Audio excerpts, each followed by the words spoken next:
It's early afternoon, shortly after the close of our last episode. As inside City Jail, a guard leads prisoner Francis Riley towards a conference room. Come on, step it up, Riley. Step it up.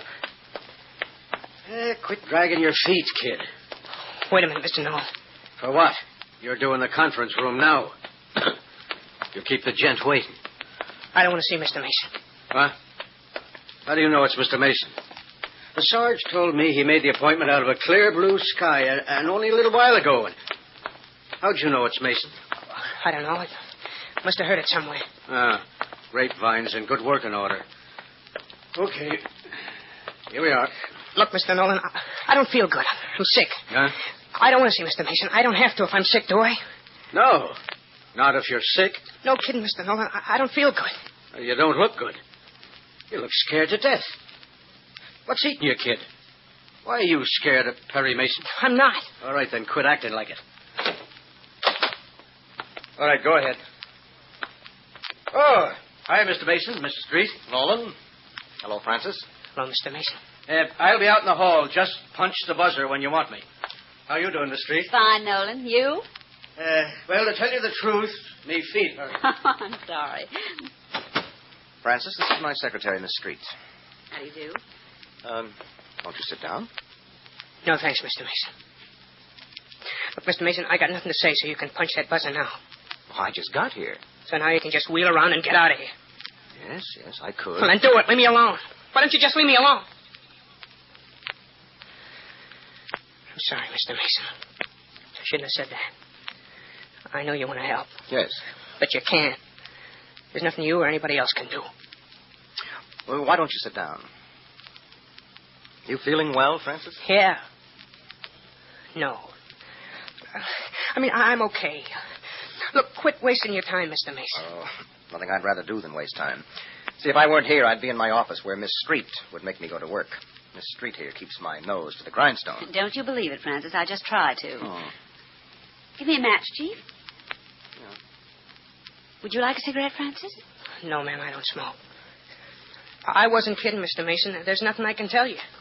Well, perhaps you'll change your mind after I tell you a couple of things. Will you listen? Yes, sir, but...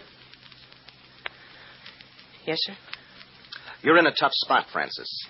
You stole a car, you were drinking, you wrecked the car, and you're lucky somebody didn't get killed. Okay, those things are facts. When you go to trial, you'll be found guilty. And that's all she wrote. No, that isn't the whole story. Your judge will have a choice to make. He can give you a light sentence, or he can throw the book at you. He'll make up his mind according to the facts he knows about you. Now, some people have talked to me about you, Francis. Gertie Lang, my office girl. She's known you since you were a kid. Gertie says you're the last boy she expected to see get in trouble. And Gertie has sense. Your lawyer spoke to me. Mr. Pratt's a nice guy. Yes. He and I agreed that there's more to it than the known facts. I don't know what you're talking about. Well, snap out of it, Riley. You didn't start drinking on impulse. You didn't steal that car on impulse. Something or somebody made you jump the track. What really happened, Francis? Nothing. I mean, look, nobody made me do it. I did it on my own hook. Oh? You ever had a drink before the night you stole that car? Sure, lots of times. What? Well, I'd get a bottle. What brand? Well, different kinds. Well, name a few. Well, I don't remember. Oh. Well, why did you decide to steal the car? I just did. Why? Well, I wanted money. Did you expect to sell it? Sure. Where? Where? Yes, that's what I asked. Where do you sell a stolen car? I'm curious. Where? I hadn't worked that out yet. You must have had an idea. Well... You wouldn't steal a car without having some idea where to dispose of it. No, sir. Okay, where? Well, what I mean is I had kind of an idea. Where? Well, I really didn't know a place. You stole a car without knowing where to sell it? Yes, sir. No. You got me all mixed up. Huh. It was so easy to get you all mixed up, Francis. When a man starts lying, he trips over his own lies. Why don't you tell me the truth? I can't. Afraid of the consequences? No, you're putting words in my mouth, Mr. Mason. I didn't say I'm scared. What have I got to be scared about? Now, where'd you get that crazy idea, Mr. Mason? Look, if I said one single word gave you the idea I'm scared or anything... Well, I'm not going to say any more, Mr. Mason. Not another word. Well, keep that up. And the judge is going to throw the book at you, Francis. Guess I can take it. Sure. Of course, it'll be hard for your mother to take. Mom? You talked to Mom? She came to see me. How is Mom? You should know. Yeah.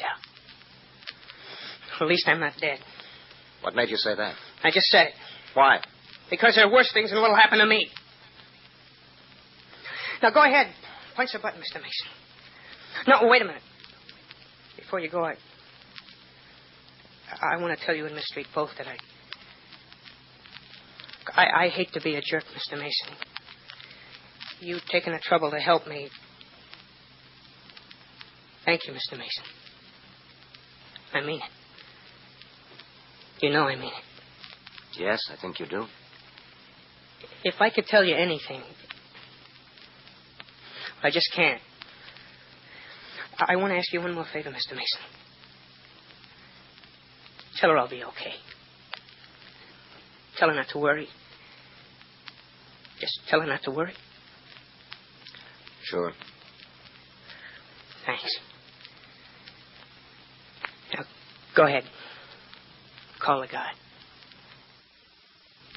Now, sometime later, as in the office of Gordy Weber's immediate superior... Send Mr. Weber in.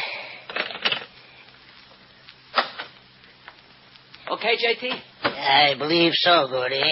Apparently the boy followed instructions. Apparently he gave Mr. Perry Mason no information. Well, not that he really knew anything. Gus is real careful that way. Yes, but Perry Mason is a keen individual. J.T., look, even if the kid told Mason everything he knows... Mason could become interested. Gordy, let me tell you something. You've no idea of the scope and size of our enterprise. Well, I know it's big. Very big. But we're very careful to make it look small. Very small. Yeah, I understand, J.T., but I still say Riley couldn't spill the beans because he don't know enough. Perhaps you're right. That isn't true of Kate Beekman. You ready for me to go ahead? I can get it done today, tomorrow at the latest. You think it'll work, Gordy? Yeah, I know the girl. You want me to go ahead? I've been thinking about it, Gordy. Well, what's there to think about? We want the girl where we can keep tabs on her. I know the way to handle it. Look, I'm just wasting time, J.T. I'll get busy. Come back here. Huh? You aren't going to do it, Gordy.